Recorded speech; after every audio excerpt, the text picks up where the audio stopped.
Salut à tous, alors c'est Frédéric de la Vie. Alors ce soir, je voulais vous faire une petite vidéo pour vous parler d'une découverte en paléontologie humaine que je viens de faire. Alors c'est une grande découverte parce que c'est une interrogation actuelle que de nombreux paléontologues spécialisés dans l'étude, en fin de compte, des hommes fossiles se posent, c'est la disparition du paranthrope ou des paranthropes, qui est une branche, on va dire, des australopithèques, ou plutôt qui ont évolué à partir d'un ancêtre commun des australopithèques, hein, et qui, pendant très longtemps, ont été difficilement dissociables à l'étude, hein, des australopithèques qui, eux, ont donné les hommes. Alors, c'est que récemment où les paranthropes ont acquis, en fin de compte, leur branche à part, mais pendant très longtemps, ils étaient considérés comme des variations des australopithèques au sein d'un même milieu. Alors, c'était cette découverte que j'ai faite sur la disparition des paranthropes et les causes de cette disparition qui sont encore, pour de nombreux, qui sont pour la totalité des chercheurs, l'interrogation. Vous allez voir que ces causes sont très très simples et ces causes sont directement en rapport avec la structure des paranthropes et avec leur alimentation. Alors, ce qui a en fin de compte sauvé les australopithèques, qui ne sont en vérité qu'une variation d'un ancêtre commun des paranthropes, hein, ils ont une évolution, on va dire, c'est tout simplement leur mode d'alimentation qui les a forcés, qui leur a permis, en fin de compte, de sauver leurs femelles. Et les paranthropes, s'ils ont disparu, c'est que leur système, en fin de compte, d'alimentation n'était pas efficace associé à leur morphologie bipède et que la morphologie bipède obligeait justement nos ancêtres, qui, s'ils voulaient survivre, à radicalement changer d'alimentation et en changeant d'alimentation, à changer aussi de mode de vie et, en fin de compte, de voir apparaître au sein des liens sociaux des structures bien différentes que les structures de leurs ancêtres communs, on va dire forestiers, et des structures bien différentes, des structures sociales, que celles des paranthropes. Et vous allez comprendre pourquoi, en fin de compte, les paranthropes, vous allez comprendre qu'en étudiant leur alimentation, on va comprendre que leur structure sociale n'était pas du tout la même que celle des australopithèques classiques. Alors il faut savoir que pendant très longtemps, les paranthropes, alors, il y a plusieurs sous-espèces, hein, ils ont vécu de 2,7 millions d'années à 1 million d'années. Ils ont vécu avec les australopithèques. Hein. Pourquoi ces paranthropes ont disparu? Vous allez comprendre que à la base, ils étaient considérés comme des australopithèques. On leur donnait le nom d'Australopithèque robustus, hein, Australopithecus robustus. Hein. Et les autres australopithèques étaient considérés comme des australopithèques africanus. Alors vous allez voir que là, ce sont de très très beaux dessins de H. materne, hein, et vous voyez ici un australopithèque, qu'ils appellent ça un Australopithecus robustus, qui est un paranthrope, et là, un Australopithecus africanus. Hein. En fin de compte, paranthrope a été enlevé de la branche des australopithèques, hein, puisqu'on considère maintenant que c'est plutôt une déviation qui vient un peu d'avant et qui s'est habitué à un régime alimentaire différent, mais il était bipède, il était adapté à la bipédie, mais cette bipédie associée à une alimentation, en fin de compte, végétarienne, l'a empêché de survivre dans un milieu de savane arborée. Alors, pourquoi Paranthrope a disparu et pourquoi Australopithèque, qui étaient tous les deux bipèdes avec des morphologies similaires, pourquoi Australopithèque, lui, a survécu et a donné la branche humaine? Tout simplement à cause de leur mode d'alimentation qui a entraîné des variations dans la structure sociale. Alors, Paranthrope était, d'après les études, en partie végétarien et il mangeait des tubercules. Hein. On s'est aperçu de ça en étudiant l'usure des dents. On s'est aperçu que les dents étaient usées par, très usées par les grains de silice et que leur mâchoire, on va essayer plus adaptée en fin de compte avec leur grosse molaires à broyer du tubercule qui est fréquent en savane. Donc ils avaient une alimentation beaucoup plus végétarienne. Cette alimentation végétarienne, demandons bien sûr, puisqu'il y a moins de calories dans ces végétaux, il faut les digérer beaucoup plus, en fin de compte, de déplacement, on va dire sur une place, et beaucoup plus de temps à manger, à aller chercher cette nourriture qui est moins riche, en fin de compte, que la nourriture des carnivores. Mais la nourriture des carnivores demandant quand même des chasses importantes, mais qui est très riche au niveau calorique, énergétique, avec le gras qu'elle contient, avec les protéines bien sûr importantes. Mais cette nourriture avec des tubercules demande quand même pas mal de recherche, et c'est surtout une nourriture qui est difficilement transportable. Ce ne sont pas des bombes caloriques comme de la viande, comme un morceau de jarret d'antilope qu'on pourrait récupérer. Transporter cette nourriture pour par exemple aller le porter aux femelles est quasiment impossible. Donc les paranthropes qui avaient opté en étant bipèdes pour une nourriture plus végétarienne étaient obligés de se déplacer en groupe, groupe mâle et femelle réunis, pour aller chercher leur nourriture, un peu comme on voit des babouins qui se déplacent. Sauf que le problème, c'est que la bipédie pose d'énormes problèmes pour les femelles. Pourquoi? Parce que les femelles avec un petit dans les bras peuvent difficilement fuir, surtout quand elles sont bipèdes. L'inertie fait donc que quand elles courent, elles sont bien ralenties, elles ne peuvent même pas prendre des bâtons pour se défendre, et ce sont les paranthropes mâles qui doivent se défendre. Alors, ce problème de bipédie chez les australopithèques a posé beaucoup de problèmes pour les femelles, et là, on peut s'apercevoir, alors je vais vous montrer un schéma qui est dans un livre, vous allez tout de suite comprendre. Là, c'est tiré de l'éveil des consciences. Vous allez voir que le problème, quand vous êtes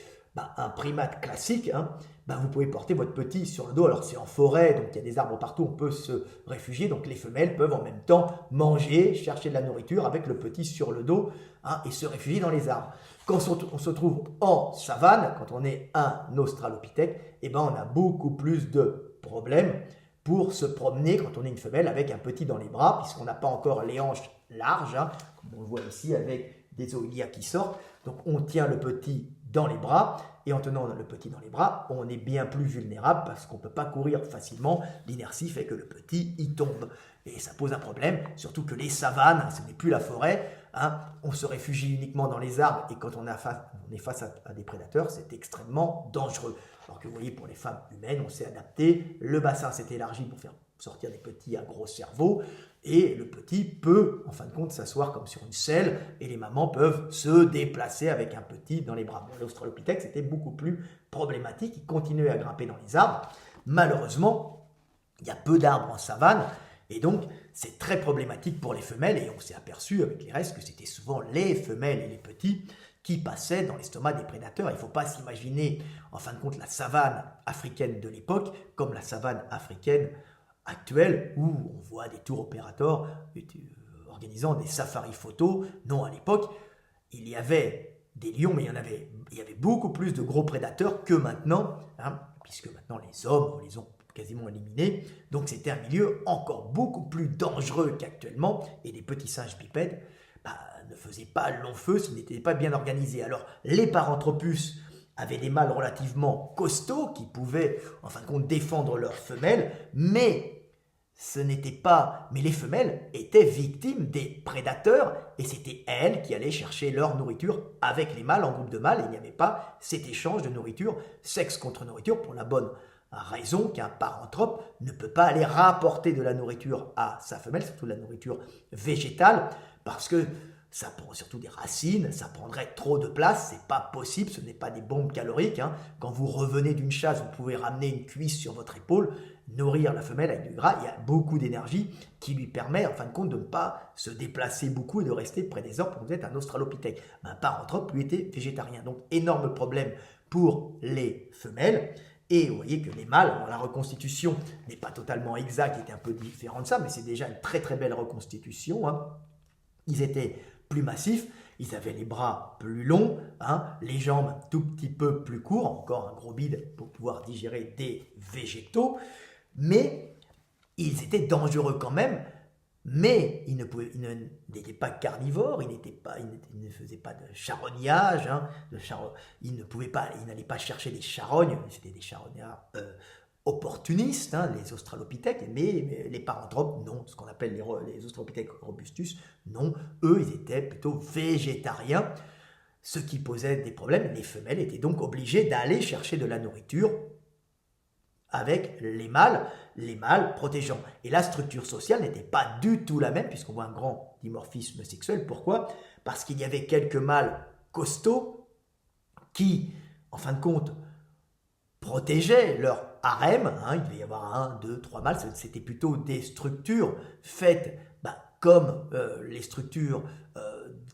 sociales des gorilles, avec un mâle costaud qui défendait ses femelles contre les autres mâles, mais qui en aucun cas les nourrissait, parce qu'il n'est pas possible en savane d'aller chercher des végétaux, hein, d'aller chercher des tubercules et de les ramener aux femelles. Non, ça prend trop de temps d'aller chercher ces végétaux, hein, donc tout le monde mange en même temps, et les mâles, un peu,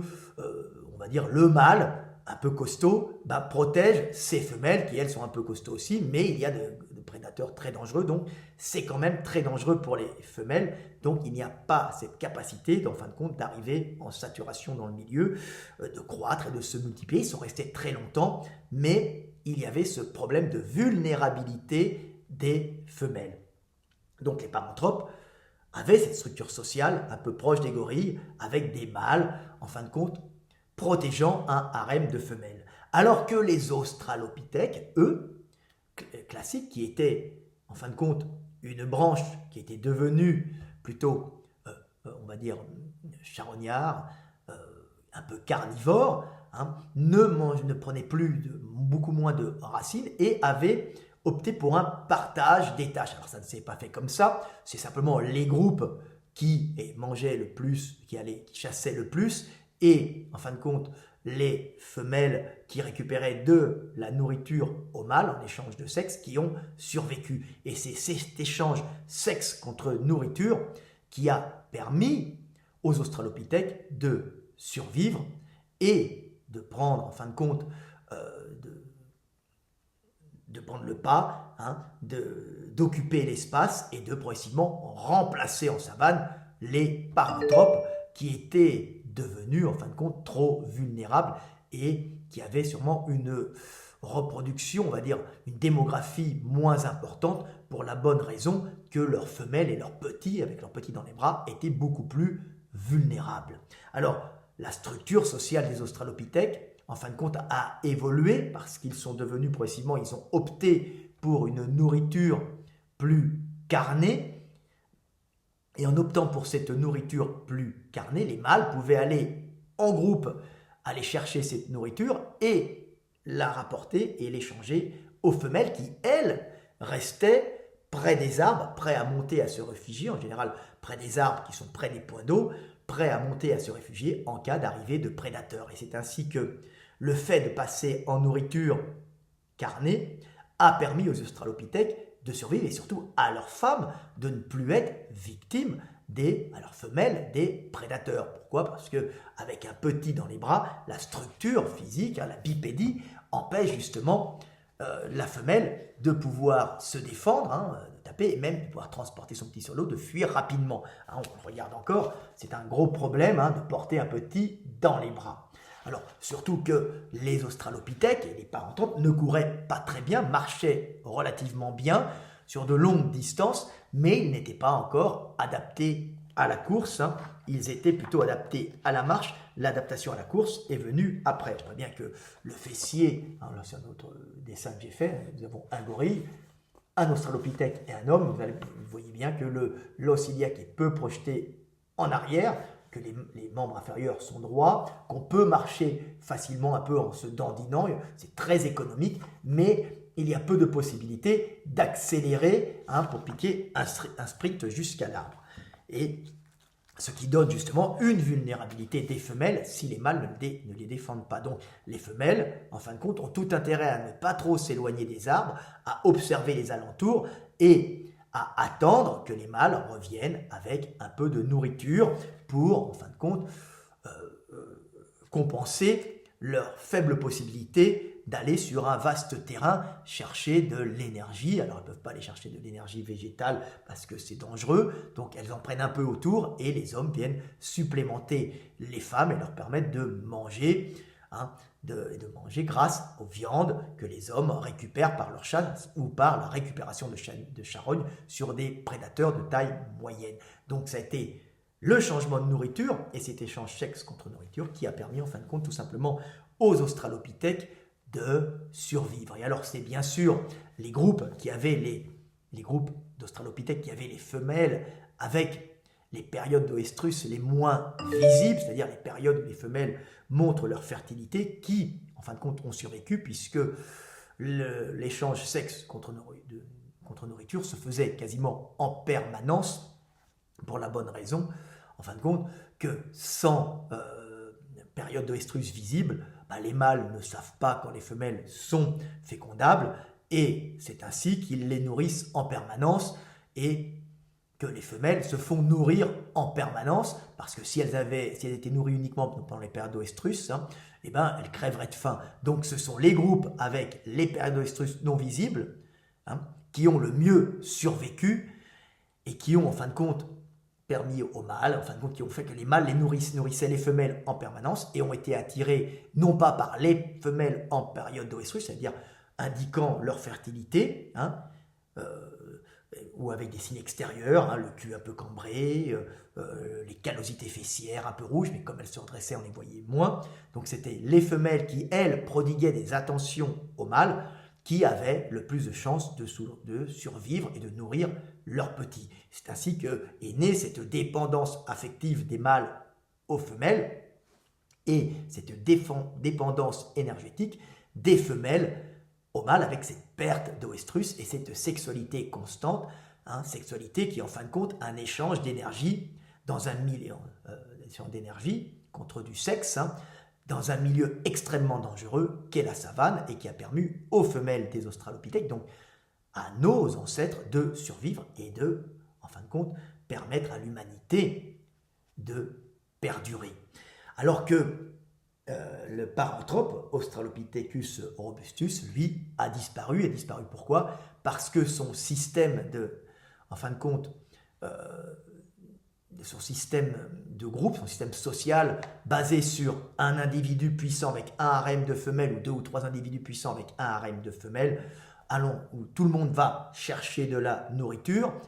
où les mâles sont costauds, défendent les femelles en cas d'agression, mais ne les nourrissent pas, fait que quand même les femelles, avec les petits dans les bras en bipédie, sont vulnérables aux gros prédateurs et qu'ils ont une démographie moins importante que les australopithèques, en fin de compte, carnivores qui, eux, peuvent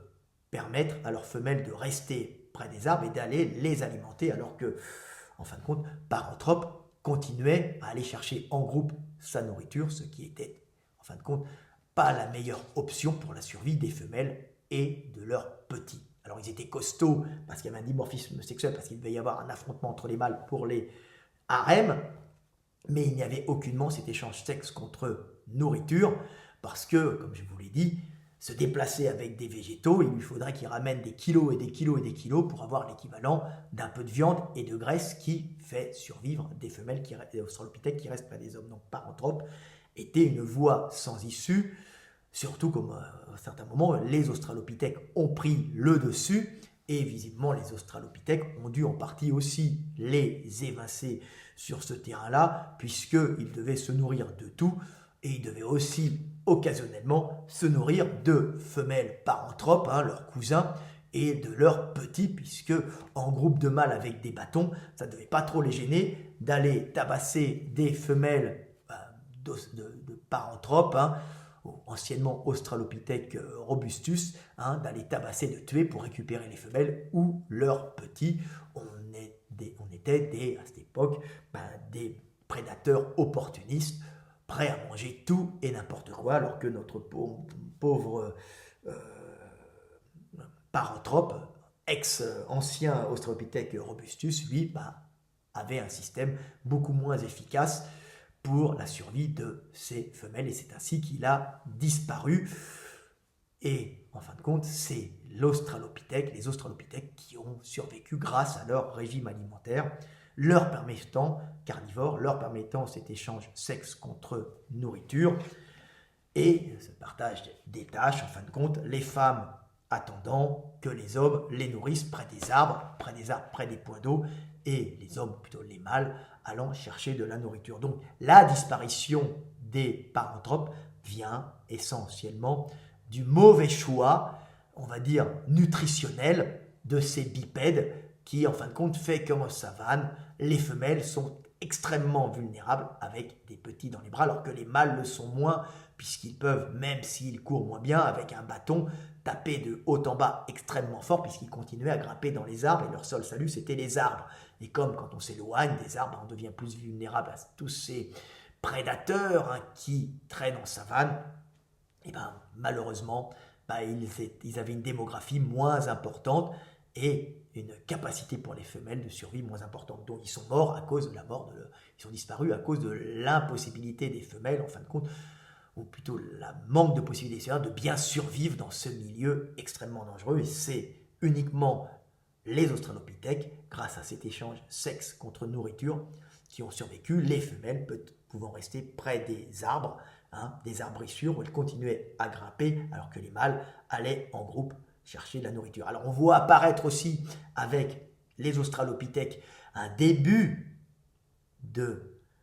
monogamie. On prend une femelle et on la nourrit, on s'attache à une femelle et on la nourrit. Cet attachement affectif qui vous force à aller en savane en groupe, un groupe de chasseurs, à récupérer de la nourriture sur des charognes ou des petits prédateurs et à la ramener en découpant un peu les restes, en découpant une patte ou en ramenant des entrailles, en la ramenant aux femelles, à sa femelle plutôt, mais on peut en avoir plusieurs, il peut y avoir une hiérarchie, bien sûr, mais on avait un début de monogamie, alors que le système des paranthropes était un système qui était plus harem, où il n'y avait pas cet attachement affectif à la femelle, faisant qu'on la nourrit, puisqu'on était végétarien. Quand on est végétarien, on ne peut pas ramener des tonnes de végétaux à une femelle, elle doit se nourrir avec vous, et vous gardez, vous,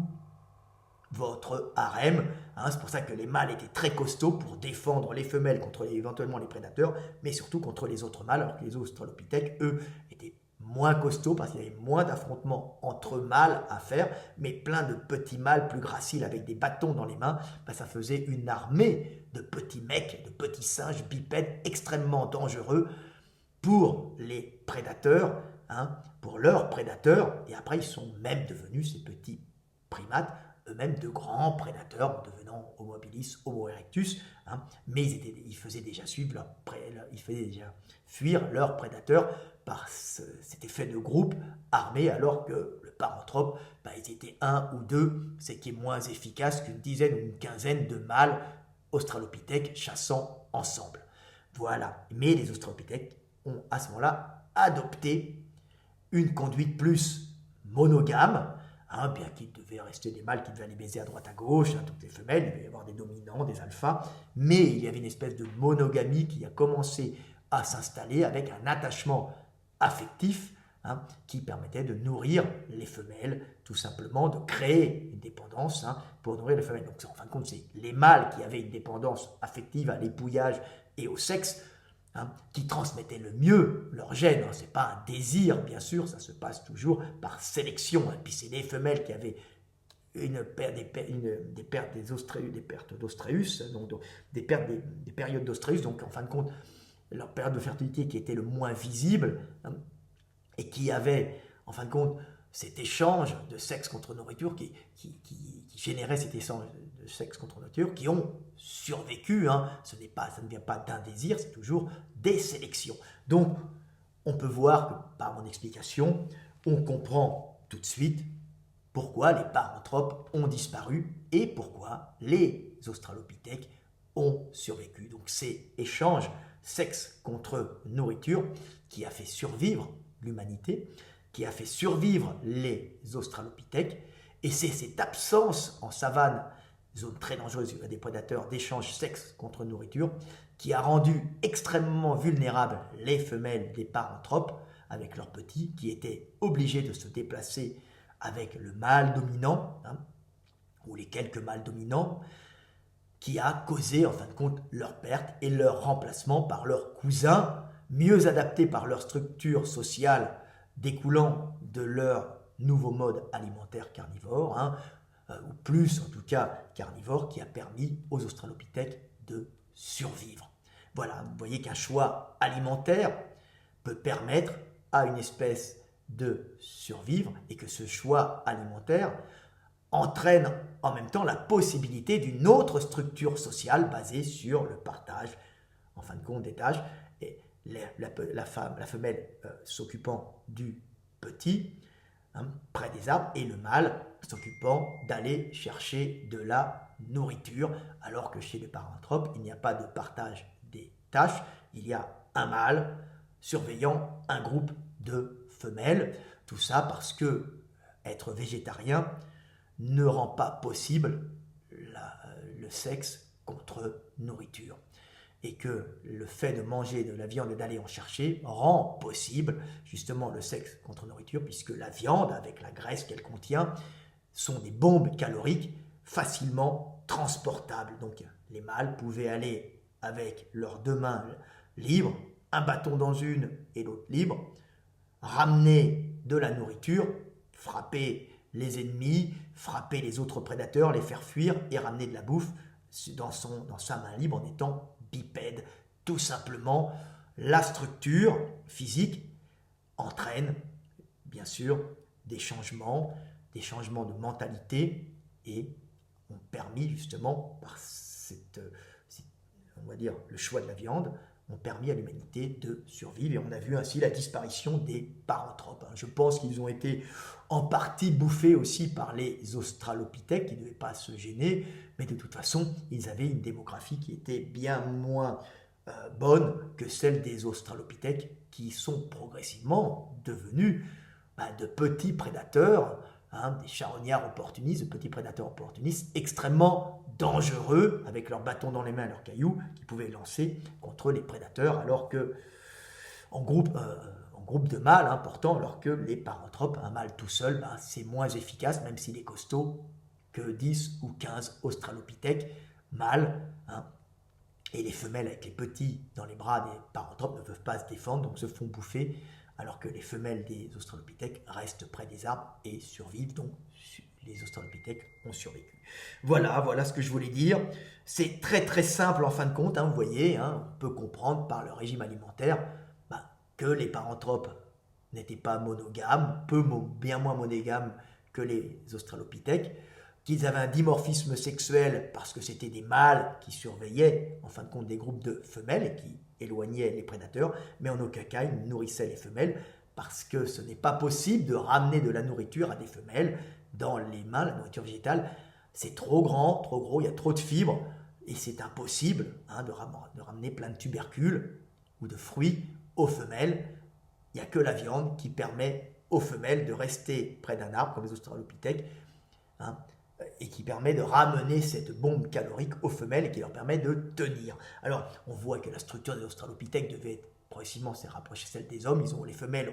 ont dû devenir beaucoup plus grasses, parce qu'elles devaient survivre en attendant que les hommes arrivent. Donc, elles étaient occasionnellement avec des disettes, puisqu'elles ne s'éloignaient plus des arbres, et les mâles les nourrissaient. Bien sûr, ils les nourrissent que s'ils ont du sexe et de l'épouillage. Autrement, ils ne les nourrissent pas. Donc on a vu cette structure des australopithèques devenir progressivement humains. Je m'étais amusé à dessiner, fesses de chimpanzé, fesses de femmes et fesses de femelles australopithèques. Et on voit qu'elles commencent à grassir sur les fesses. Elles commencent à prendre des réserves énergétiques pour nourrir les petits en attendant que les mâles viennent les nourrir, puisqu'évidemment elles ont une possibilité de se déplacer dans la savane beaucoup moindre à cause de leur bipédie et le petit dans les bras. Tout ça vient de leur structure. Donc voilà, on comprend en fin de compte la mentalité humaine, on comprend le partage des tâches et on comprend aussi la disparition des paranthropes. Il y a une incompatibilité totale entre un régime, pour un bipède, entre un régime végétarien et, en fin de compte, un échange sexe contre nourriture. Un échange sexe contre nourriture ne pouvant être effectué que sur des individus mangeant de la viande, mangeant des produits carnés, donc et gras, avec des acides gras essentiels, ça ne peut se faire que dans une structure de chasseurs-cueilleurs, une structure de végétariens comme les paranthropes, ex-Australopithecus robustus. Hein. L'échange sexe contre nourriture est absolument inconcevable, donc inconcevable de générer un esprit de chasseur, inconcevable de générer un esprit qui s'interroge en groupe sur le monde, et on voit des structures différentes apparaître. Pas de monogamie chez le paranthrope, monogamie chez l'australopithèque, progressive bien sûr, hein. Structure sociale complètement différente, un qui va donner les hommes, l'autre qui finit en cul-de-sac. Une branche, en fin de compte, une branche de nos cousins qui finit en cul-de-sac, supplantée en savane par les australopithèques pour cette simple raison que leurs femelles bipèdes passaient beaucoup plus dans l'estomac des prédateurs que les femelles de nos ancêtres australopithèques. C'était Fred Delavier, à bientôt, 30 minutes, je me répète encore, mais c'est parce que c'est de la science et c'est une découverte scientifique de haut niveau puisque les